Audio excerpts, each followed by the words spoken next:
अरे अकरम, हो गया क्या? नहीं अब्बा, अभी कम से कम आधा घंटा और लगेगा। ऐसी क्या दिक्कत हो गई भाई? अब्बा, इंजन का पिस्टन घिस गया है, बदलना पड़ेगा। या अल्लाह, इसमें तो वक्त लग जाएगा। तुम कर तो लोगे ना, या फिर मैं लगूं साथ में? अब्बा यकीन रखिए, मैं कर लूंगा। अच्छी बात है, पर चलो पहले खाना खा लो, फिर कर लेना। ठीक है अब्बा। ये है अकरम और उसके अब्बा रहमान, जो अकबरपुर में रहते हैं। अकरम के अब्बा रहमान की मोटरसाइकिल रिपेयर की दुकान है, जो वो कई साल से चलाते आ रहे हैं। आमदनी ज्यादा नहीं थी तो बड़ी मुश्किल से घर का खर्चा चल पाता था। इसी के चलते उनका बेटा अकरम भी 10वीं से आगे पढ़ाई नहीं कर पाया। रहमान और अकरम सारा दिन दुकान संभालते और अकरम की माँ रसीदा घर। मजा आ गया, अम्मी ने क्या बढ़िया सब्जी बनाई थी आज। हाँ, तुम्हारी अम्मी की बनाई भिंडी का तो हर कोई दीवाना है। अच्छा ये बताओ कि उस्मान मियाँ कब आने का बोल गए बाइक लेने के लिए? जी वो शाम तक आ जाएंगे। वो बोल रहे थे कि बार बार प्लग शॉर्ट हो रहा है। मैं तो देखते ही समझ गया था कि या तो हेड गया या पूरा पिस्टन ही बदलना पड़ेगा।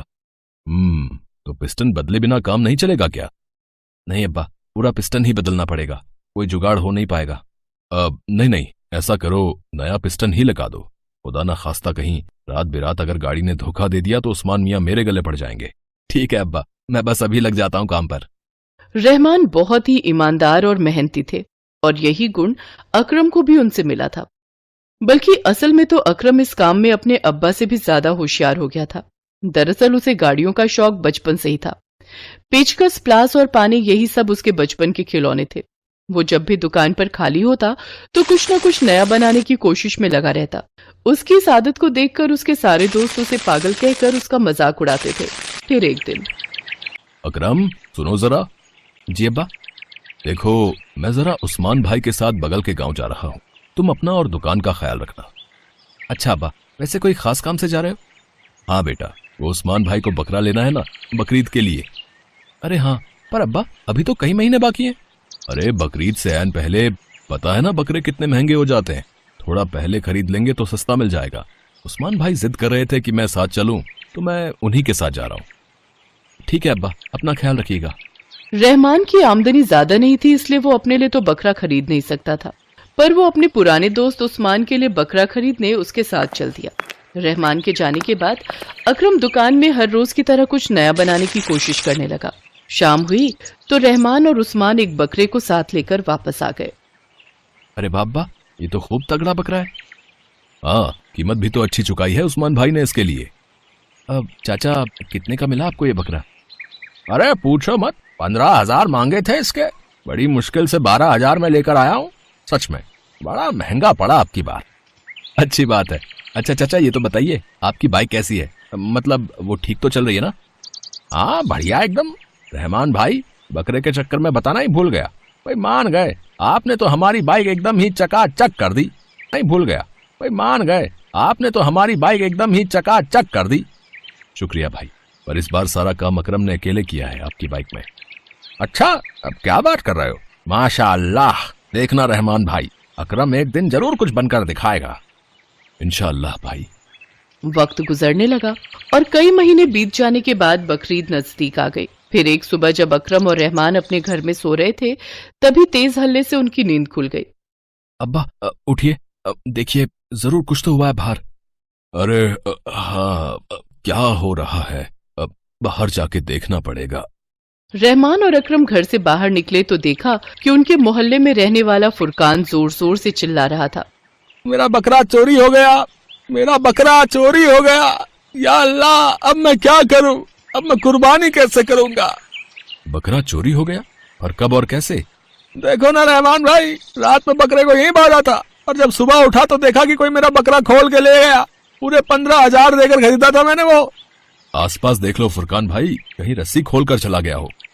हर तरफ देख लिया रहमान भाई, वो चोरी ही हुआ है। पता नहीं कौन उसे खोल ले गया। पूरा मोहल्ला इसी चिंता में था कि आखिर वो बकरा गया कहाँ। 2 दिन बाद मोहल्ले के एक और घर से फिर बकरा चोरी हो गया। अब तो हर कोई परेशान हो गया। 2 दिनों में मोहल्ले से 2 बकरे गायब हो गए थे। चोर बहुत ही शातिर था और किसी की पकड़ में नहीं आ रहा था, लेकिन अब सभी सतर्क हो गए थे और अपने अपने बकरों का खास ख्याल रखने लगे थे। लेकिन इसके बावजूद अगले दिन ही उस्मान के घर से भी बकरा चोरी हो गया। ये वही बकरा था जो उस्मान और रहमान दोनों एक साथ खरीद कर लाए थे। बकरा चोरी होने से दुखी उस्मान से फिर रहमान ने कहा, अब क्या करें भाई, शायद अल्लाह को यही मंजूर था।